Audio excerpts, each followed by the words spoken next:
Hey everyone, welcome back. Hope you're having a fantastic day so far.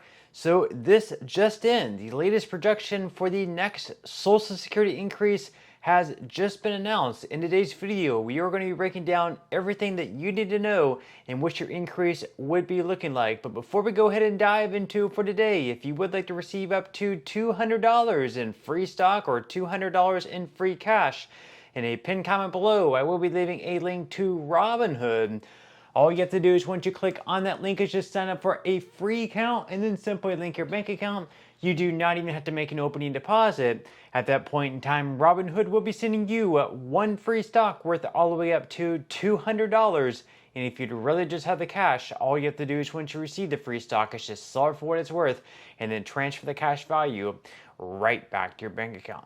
Okay, so diving right into it for today. So we do have the latest projection that was just in for the next cost of living adjustment increase for all Social Security beneficiaries, whether you receive SSI, SSDI, or retirement benefits. Every year, pretty much, you are going to receive some type of increase based on inflation that's taken place, unless, of course, there is either no inflation at 0% or negative inflation. Only in those two instances would you not receive any type of increase at all. And of course, it's also important to mention that you can never have a negative cost of living adjustment. So if we do have negative inflation, your benefit is never going to decline. It's only going to stay exactly the same or increase. So we do have the latest projections that are in, of course, from the Senior Citizens League based on inflation that has taken place over the last month. So we're going to go ahead and dive into it for today, at least as far as inflation goes. This article here is from CNN. They say that inflation rose less than expected last month despite Trump's tariffs. So of course, whenever Trump was announcing all of those tariffs, we had numerous media outlets, kind of speculating that we would have inflation rise. Now, of course, this is something that would actually end up happening over the next several months. If the tariffs did end up sticking, as you know, Trump did increase the tariffs on hundreds of countries by a lot. Then he ended up reducing them, pausing others, and he's working out deals in the meantime. So if we did have these tariffs take place and they were significant over a long period of time, then we might see inflation taking place, but that's not exactly what we saw. But we're going to go ahead and dive into this article here once again by CNN. They said that inflation rose less than expected in May, a month when the effects of higher tariffs were starting to become more widespread. So consumer prices rose by 0.1% last month, while the annual inflation rate increased to 2.4% from a four-year low of 2.3% notched in April, according to the latest Consumer Price Index data released Wednesday by the Bureau of Labor Statistics. Now, the better-than-expected inflation reading is welcome news for Americans worn down by the higher cost of living and who are fearful of whether tariffs will drive that higher.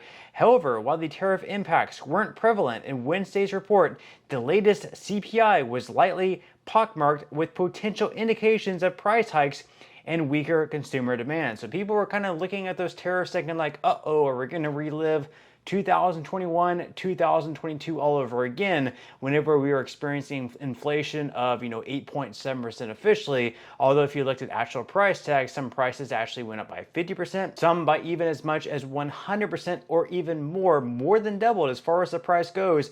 Now you can see the chart up on the screen here, inflation over the past 10 years or so, dating all the way back to January of 2016. Once again, you can see that huge spike that took place back in 2021 through middle of 2022. It is slowly coming down. It's starting to sort of even out, but of course they do want to get that right back down to 2%. That is sort of the norm according to the Federal Reserve. Now, because of this inflation number, that's exactly how they track the cost of living adjustment for Social Security. Is they take the third quarter CPIW, the Consumer Price Index for urban wage earners and clerical workers. They take the third quarter average of this year in 2025 and they compare it to the third quarter numbers of last year for 2024, and whatever it has risen by is what the cost of living adjustment is going to be. Now, they announced this officially in the middle of October, so they're going to be using in July, August, and September's months to indicate that. Now, September is not going to be released until October, of course, because it's always released 1 month later, but you sort of get the point there. Now, in the recent projection by the Senior Citizens League, according to CNBC, did come in at 2.5% for 2026. It is a little bit higher than last month's of 2.4%. So they said that millions of Social Security beneficiaries received a 2.5% boost to their benefits in 2025, thanks to an annual cost of living adjustment that went into effect in January. In 2026, Social Security checks may go up by the exact same amount, 2.5%, based on the latest government inflation data, according to new estimates from both the Senior Citizens League and Mary Johnson, an independent Social Security and Medicare policy analyst. That is up from the 2.4% increase for 2026 that those sources forecasted last month. A 2.5% cost of living adjustment would be about average, according to Johnson. So, of course, 2.5% is the exact same increase that we received for this year in 2025, and they were hoping that would actually go down, because obviously they were hoping that inflation would also go down. And if inflation went down, if we saw prices not rise at the same pace as they were in prior years, that would also mean a lower cost of living adjustment. Not that prices would actually be decreasing, because even if inflation was 2% as opposed to 2.5% last year, it wouldn't mean that inflation went down. Prices would still be rising by 2%. It would just simply mean that inflation was rising at a slower pace than what it had risen at in prior years. Now, they also mentioned here that the COLA for the following year is calculated based on third quarter inflation data, as I just mentioned a moment ago, and the official change is typically announced by the Social Security Administration in October. With 4 months of data yet to come before that calculation, the new estimate for the Social Security COLA for 2026 is subject to change. Now, the COLA may go higher if President Donald Trump's tariff policies prompt inflation and consumer prices move higher, according to Johnson.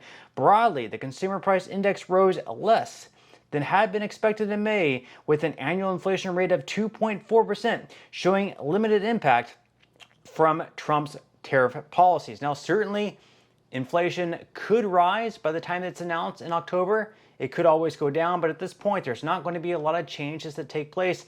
I could expect it maybe go as high as 3%, maybe even as low as 2 or 2.1%, but it's not going to vary wildly at this point in time. Even if prices do start to slow down as far as increasing, or perhaps they speed up and they really rise a lot, we're not going to see a lot of changes at this point in time. They do mention here that the measure used to calculate the Social Security COLA, the Consumer Price Index for urban wage earners and clerical workers, or CPIW, is up 2.2% over the last 12 months, according to the May data. And while that inflation rate is lower than the 2.5% COLA for 2025, a Senior Citizens League survey finds that 80% of seniors feel inflation in 2024 was more than 3% based on their expenses. And this is something that we see very, very common across the board, where inflation might be, let's say, like 2.5%.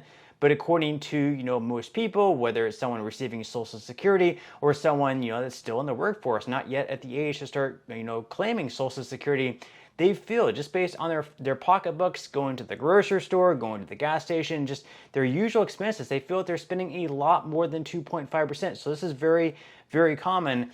Now, if we do end up having a 2.5% increase as far as the cost of living adjustment goes, how exactly is that going to impact your monthly checks? Well, it really depends what you're receiving this year. So you can see up on the screen, for individuals, the maximum benefit this year in 2025 is $967 per month.